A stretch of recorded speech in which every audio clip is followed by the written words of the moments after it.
Now, Scotland Yard has said it has regrets about the arrest of 6 protesters before the King's coronation on Saturday. This has gained huge media attention, you might have seen.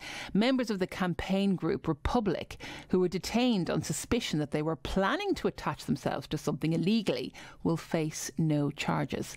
Well, the leader of the group, Graham Smith, says a full inquiry is needed.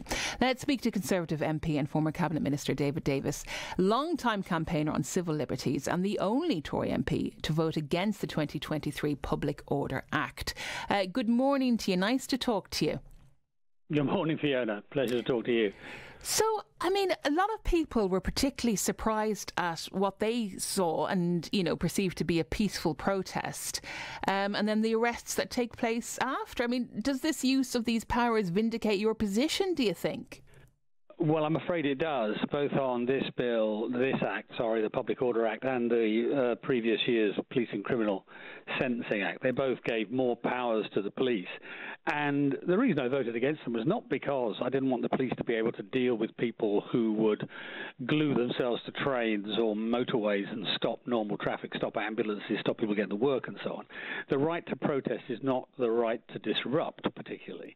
But it wasn't laid out properly. And so the result was the police made mistakes. Now, bear in mind, this is a really tough thing to police. You've got a world-class global event, once-in-a-lifetime event. And the truth be told, 90% plus of the policing was terrific, but they made a really quite serious mistake here. I mean, they've been talking to this organisation. And by the way, the Republic organisation couldn't be more different to me in terms of their beliefs. I'm a monarchist. But they've been talking to them for 4 months. They'd agreed with them. But the things they could bring, the banners and the straps and the megaphones, and yet the police who arrested them didn't know anything about that. In fact, they arrested the leader, the very person who'd been doing the negotiations. So they got that badly wrong. And actually, the side effect of this, ironically, is that this organisation has now got 100 times the publicity it ever would have got just from standing there with banners. So that's problem number one. Problem number two is that they've arrested, I think they're called Night Stars, the organisation designed to help protect women and give out rape alarms and so on. Now, the assertion there was that the rape alarms would be used to frighten horses. Well, this arrest was done at 2 a.m, right? Plenty of time to sort out any issues of what you can and can't carry close to demonstration. And also, bear in mind that the police had agreed with Republic that they could all have megaphones. So if there's a problem about noise, then surely that would have been dealt with that way too. So a lot of left hand not knowing what right hand's doing, and much of it down to the fact the bill was not written properly to specify exactly what the police should and shouldn't do. I think, and that's a good point, it's the confusion. Do you think the law is too broad? It's too open to interpretation, really? Yes, it is, and it gives a lot of power. I mean, it gives power to stop and search without any suspicion, just randomly stop and search anybody close to a demonstration. Well, Theresa May, hardly the most sort of left-wing of Home Secretaries, did away with a lot of random stop and search way back when she first became Home Secretary, because it had actually ruined the relationship between the police and ethnic minority communities and done a lot to make things worse, not better. So it's quite heavy-handed law anyway, so it has to be very, very precise. And one of the things I've called for is for not just the head of the Metropolitan Police, the Commissioner, but also the head of the Scottish Police Force, who made similar sorts of, not quite such a big scale, but similar sorts of errors when the late Queen's body was brought south from Balmoral. There were some demonstrators there and got arrested. But also the head of Manchester and the other major police forces, and probably the College of Policing, and set them about getting an agreed set of standards, what we allow and what we don't allow. I'll give you an example. If 500,000 people march on London and in a peaceful demonstration, it will cause disruption. There's no way of avoiding that, right?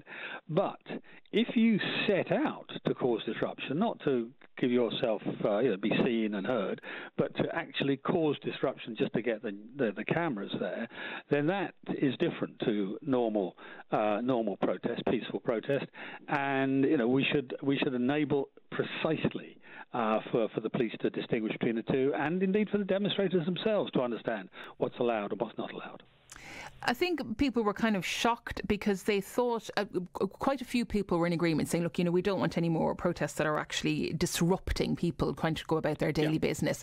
But when they see peaceful protesters getting arrested, I mean, in a democratic society, peaceful protest has to be part of that, of living in a democratic society. And I think that's shocked a lot of people because they're like, well, okay, there is a difference here between, and as you said as well, between causing problems and just standing there with a banner in peaceful protest, which is part of what we should be able to do. Do you think the Home Secretary needs to have a look at this again and clear a few things up?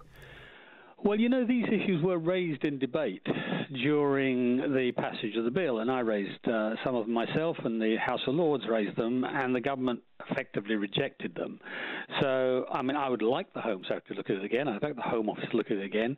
But as I say, I think it probably needs a bit of power behind it, and I think the Home Affairs Select Committee, which Diane Johnson, our local MP, is chairman of, I think that that would help. Say to the Home Office, look, you've written this law at its first outing, its very first outing, 3 days after it made it into law, it's gone wrong. You need to think again.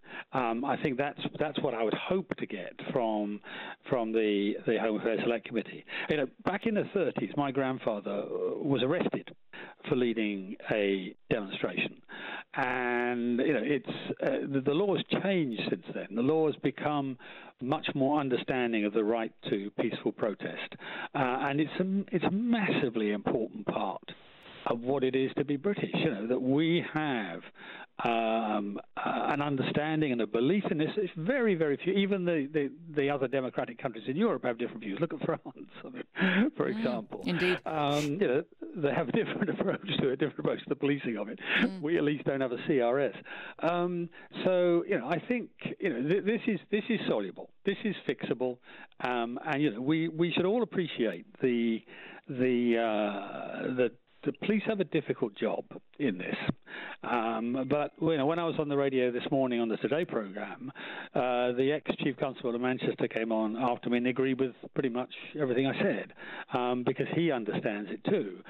Thinking senior police officers know what we're about here, and I think they have instinctively know where the balance has got to be put, but we've got to put it down in rules so that everybody understands it.